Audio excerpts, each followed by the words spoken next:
금강경 제21 비설소설분. 수부리야, 너는 말하지 말라. 열애가 내가 설명한 바 법이 있다고 생각하리라는 이런 생각 내지 말라. 왜냐하면 만일 어떤 사람이 말하기를 열애가 설명한 법이 있다고 하면 곧 부처님을 비방한 것이고 나의 말한 뜻을 알지 못하는 것이기 때문이라. 수부리야, 법을 말한다는 것은 법이 없는 것을 말하는 것이니 이것을 설법이라 하느니라. 그때명 수보리가 부처님께 사례었다. 세존이시여, 잠옷 어떤 중생이 이 다음 세상에 이런 법문을 듣고 믿는 마음을 내는 이가 있겠습니까? 부처님께서 말씀하셨다. 수보리야, 중생이다 하지만 열애는 중생이 아닌 것을 중생이라 이름하여 말하느니라. 제21 비설소설분. 설법 아닌 설법. 열애는 육신으로 있는 것이 아니므로 어떤 모양으로 볼 수 없고 열애의 법은 생각으로 헤아려 알 수 없는 법입니다. 이렇게 말이 아니고 설명할 법도 없는 것인데 중생을 제도하기 위해 거짓으로 가정을 해서 법을 설하시어 84,000 법문을 하십니다. 그러나 이 설법은 설법하시는 주체인 부처님도 공하고 설하는 내용인 법 자체도 공한 것이니 설법하는 말씀의 실체가 곧 공한 것이고 내지는 설법의 대상인 중생도 역시 공의 도리로 이끌어 오기 위한 대상이어서 부처님의 설법은 종일 말씀하셔도 한 말씀도 하신 것이 아니며 49년 동안 설하신 것이 한마디의 설법도 아닙니다. 그러나 아무 설법한 것도 없는 공한 자리에만 주저앉아서 중생제도 안 하고 설법도 안 하고 하면 소승이고 역시 집착입니다. 그러므로 부처님은 한마디의 설법도 없는 자리에서 큰 자비심으로 말이 아닌 말로 설법하신 뜻으로 비설소설분이라고 한 것입니다. 부처님께서 하시는 설법은 결정된 법이 있어서 설법하시는 것이 아니니 그 설법이 없는 가운데 불생불멸하는 법, 참으로 진실한 법을 말씀하시지만 그 설법하는 법의 내용이 객관적으로 따로 있는 것이 아닙니다. 곧 설명할 수 있는 법이기 때문에 말씀하시는 것이 아닙니다. 그래서 부처님께서 수보리 존자에게 말씀하시기를 수보리야, 너는 열애가 이런 생각을 한다고 말하지 말라. 곧 열애가 내가 중생들을 제도하기 위해 팔만대장경을 설법했다 하는 생각을 하리라는 말도 하지 말고 그런 생각도 하지 말아야 한다. 왜냐하면 어떤 사람이 열애께서 참 거룩한 진리의 감로 법문을 우리에게 많이 해주셨다고 말하는 자가 있다면 이것은 곧 부처님을 비방하는 것이니 열애의 법문의 뜻을 모르는 사람이기 때문이로다. 우리가 지금까지 금강경을 배워오는데 아공법공 구공이 있어서 깨달았다고 알았다고 하는 생각이 붙어 있으면 뚝 떨어진 정멸이 아닙니다. 구공된 정멸 자리는 설법으로 할 수 없는 진리이고 보니 불법을 못 설한 것입니다. 또 생로병사가 있다고 했지만 그것도 참말로 있는 게 아니니 거짓말이고 소승법을 말씀하셨지만 그게 다 설법했다고 할 수 없는 것이며 임시로 가정을 해서 설명한 것에 불과합니다. 말로도 어떻게 할 수 없고 글로도 어떻게 표현해 볼 수 없는 것, 참으로 있는 이것 하나, 말하고 듣는 이 자리, 이것 하나 설명하라고 하는 것입니다. 그런데 중생들은 이것이 뭔데 어디 높은 데 있는 것 같이 그런 생각을 가지고 있기 때문에 그런 것 같은 데서부터 설법을 시작하려니까 생로병사도 있고 소승법도 있는 것처럼 말씀이 된 것뿐입니다. 그래서 차차 제 지식을 내어버리게 하는데 그러니까 이게 옳은 것이구나 하는 관념이 남게 됩니다. 그래서 처음에는 체니 용이니 하여 본성자리인 체는 불생불멸하고 용은 생멸하는 현상계인 것처럼 설명해 놓으신 데도 있습니다. 그러나 나중에는 체가 용이고 용이 체고 곧 체가 아니고 용이 용이 아닌 것으로 전부 떼어버리는 설법을 하십니다. 그래서 이제까지 설명해 놓은 것이 모두 턱도 안 닿는 것으로 하여 중생들이 이런저런 소견을 다 떼어버리고 마지막에는 불경도 덮어버리고 배고프면 밥 생각하고 밤이면 자고 낮이면 깨어나고 하는 이게 대체 무엇인가? 알고 생각하는 것이 확실히 내가 하는데 이게 무엇인가? 온갖 생각, 온갖 지식을 무한히 내는 이것이 무엇인가? 이것이 참으로 나의 진면목일 것인데 이것이 무엇인가 하는 이것밖에 안 남게 됩니다. 이제까지 보고 듣던 것, 우리한테 쓸데없던 것이고 거짓말이라는 것을 다 알아서 과학이니 철학이니 종교니 뭐니 하는 것들은 일체가 다 정리되고 오직 이것 하나 깨칠 때까지 다른 생각은 하나도 없습니다. 이것 하나만 깨치면 사람 할 일은 다 한 것이고 근심 걱정 생로병사가 다 없어져서 마음 턱 놓고 낮잠 한번 자도 됩니다. 그러기 전에는 큰 문제가 남아있으니 낮잠 한번 잘 수도 없고 배고프다고 음식 찾을 수도 없습니다.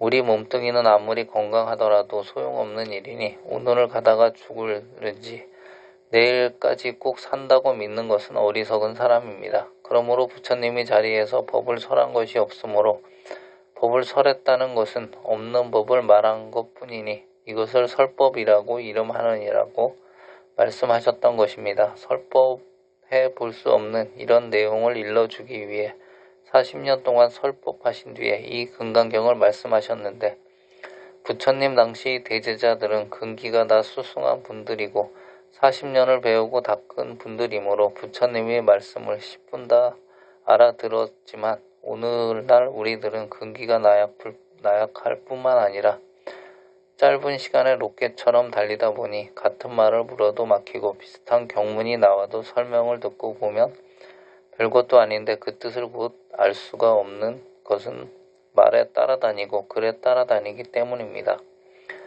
말도 아니고 글도 아니고 생각도 아닌 마음자리에서 보면 설법할 것도 없는 자리입니다. 그렇다고 해서 중생을 위해 설법도 안 하면 아무것도 안 하는데 떨어진 것이고 공에 떨어진 것이며 소승이 됩니다. 그러므로 설법할 없는 법을 대비심을 일으켜서 설법하는 것을 설법이라고 이름한다는 것입니다. 그때 수부리존자님이 부처님께 사례어 말씀하시기를 세존이시여 이 다음 말세에 사는 중생들이 그 업장이 두터워서 자성자리를 엿보기 어려울 터인데 이런 어려운 법을 듣고 신심을 낼 수 있겠습니까? 부처님께서 많은 법문을 가정해서 해주셨지만 부처님이 마음자리에서 보면 한 법도 설명하신 일이 없다는 이런 말씀을 듣고 신심을 내겠습니까? 하고 여쭈었습니다.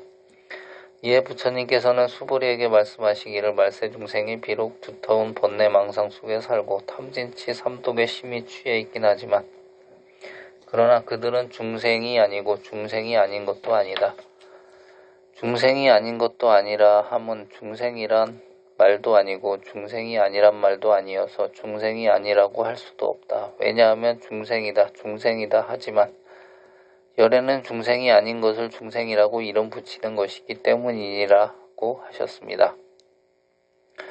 화엄경에 나오는 선제동자가 53 선지식을 찾아다니며 법문을 듣고 배울 적에 어떤 선지식은 폭군이 되어가지고 하루에도 수백 명씩 죽이고 그렇지만 이것이 다 참으로 중생을 죽이는 것이 아니라 중생의 마음을 일깨워주기 위해 자기의 화신을 미리 놔두어서 그 나라의 중생으로 태어나게 했다가 가혹한 벌을 주어 보이십니다. 중생들이 탐진치 삼독에 깊이 중독되어서 좀처럼 빠져나올 생각을 내지 않으므로 보살님네들이 여러 가지 방편을 가지고 중생들이 마음을 일깨워줍니다. 이런 방편을 베풀지 않고는 아무리 법당 지어놓고 금강경 강의한다고 해봐야 잘 안 나옵니다. 그래서 먼저 이 세상의 현실이라는 것은 허망한 것이고 이 몸뚱이는 믿을 만한 것이 못 된다. 참다운 나 주인공을 찾지 않고서는 정말 안심할 수 없구나. 이대로는 안 되겠다 하는 마음부터 넣어준 뒤에 불법을 들려주어야 들어갑니다. 그렇지 않고는 욕심 하나만으로 꽉 차 있는 그 마음 그대로 놓아두고서는 아무것도 안 됩니다. 그래서 보살들이 아무 생각 없이 만사에 뜻이 없는 가운데 아무 할 일 없고 말할 것도 없지만 중생을 위하기 때문에 이렇게 힘들여 일러주고 중생을 지도하고 그럽니다.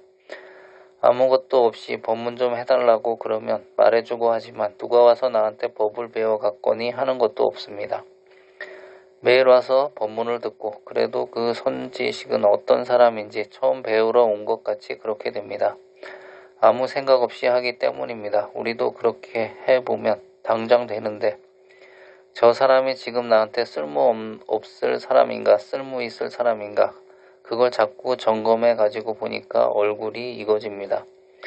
서울역에 하루 10만 명이 내려도 아무 생각 없이 보면 한 사람의 얼굴도 모르게 됩니다. 중생들은 그 많은 남녀노소를 낱낱이 따져서 저건 좀 잘났다, 저건 아주 잘났다, 저건 좀 못났다 낱낱이 따져서 보내지 그냥 통과시키지 않습니다. 그것은 모두 식색 두 가지 욕심이 머리에 차 있기 때문에 그럽니다. 그래서 애착이 많은 사람, 가령 음심이 많은 사람은 제 눈에 좀 드는 사람이 있으면 며칠까지 그 얼굴이 환히 나타납니다. 아, 그 처녀 잘났더라, 그 총각 잘났더라 해서 그만 4-5일씩 일주일 눈을 감아도 환히 알게 됩니다. 100년이 지나서 만나도 아이고 그 사람이구나 그렇게 됩니다. 그런데 아무 생각 없이 보면 금방 만났다 돌아서 가지고 또 처음 인사합니다. 그러니까 한 절에서 3년이나 같이 공부하고는 바랑 짊어지고 간다고 서로 떠나서 그 밑이 마을에 가서 만나면 처음 만난 사람처럼 초면 인사를 하는데 그것은 공부를 열심히 한 사람이 그렇게 됩니다. 그래서 세속 선비들에게 공부하는 이가 욕을 먹을 수가 많습니다. 그렇지 않은 사람처럼 생겼더니 그 뒤에 1년 뒤에 가서 만나보니까 영 모른 채 하더라는 겁니다. 그러니 공부하는 사람들은 무심한 마음을 배우다 보니 그렇게 되는 것인데 이런 걸 이해하지 못하는 세속 사람들은 중이 음흉해서 그렇다고 욕하는 수도 있습니다. 공부 한참 하는 사람들끼리 무신 공부에만 열중하다 보면 하루에도 한두 서너 시간씩 서로 법담을 주고받고 얘기하는 사람도 다른 절에서 여러 사람 가운데 만나면 어디서 보긴 본 것 같은데 어디 있는 사람인 줄 모르겠다고 어리벙벙해집니다. 두 사람이다 그러면 다행이겠는데 한쪽 사람은 그렇지 못할 경우엔 저하고 얼마나 말을 많이 하다가 이제 겨우 열흘도 못 됐는데 어디서 보긴 봤는데 어디 삽니까? 하고 물으니 거짓말하는 것처럼 사람이 그렇게 될 수 있는가 하고 웃습니다. 그러니 이런 경지가 되어 공부가 될 수 있지 그만 사사건건 걸려가지고 7.8도로 이리 엎어지고 저리 자빠지고 하면 그런 사람은 공부가 좀 어렵습니다. 그렇더라도 이제 딱 끊어버리면 끊어집니다. 마음이 굳기만 하면 결정법이 아니고 잠깐 생각 길들여서 업으로 그렇게 된 것이므로 한 생각 없이 청룡도를 내어서 딱 끊어버리면 끊어집니다. 그런 애착이 남녀간에 비교적 여성들이 남자들보다 더합니다. 그래서 여자는 남자보다 더 많은 500개를 받습니다. 애기 낳아 키우는 것만 보아도 남자의 1000배, 10,000배나 됩니다. 남자에게 애기 낳아서 키우라면 다 도망가라고 하지 못할 것입니다. 그래서 성불하려면 먼저 남자가 돼야 한다고 했습니다. 그러니 여자도 마음씨를 대범하게 해야지 너무 간을 내어 먹일 듯이 그렇게 하면 안 됩니다. 그러므로 아무리 말세 중생이 독한 탐짐치에 취해서 제정신을 못 차리고 욕심으로만 산다고 하지만 무심한 본 마음자리가 있는데 그 마음이 미해가지고 지독한 중생 노름 하는 것뿐입니다. 부처님께서 보실 때는 중생들이 중생 노름하는 짓거리는 다 술 취한 주정뱅이 노름으로 보이십니다. 술이 좀 덜 취한 중생도 있고 아주 곤드레 만드레 취한 사람이 있는가 하면 또 독주를 마시고 취한 사람, 좋은 고급 술을 마시고 취한 사람도 있어서 그 취한 모양과 정도가 다를 뿐인 것입니다. 그러나 많이 취한 사람이나 좀 덜 취한 사람이나 술만 깨어서 제정신 차리면 다 멀쩡한 사람이 됩니다.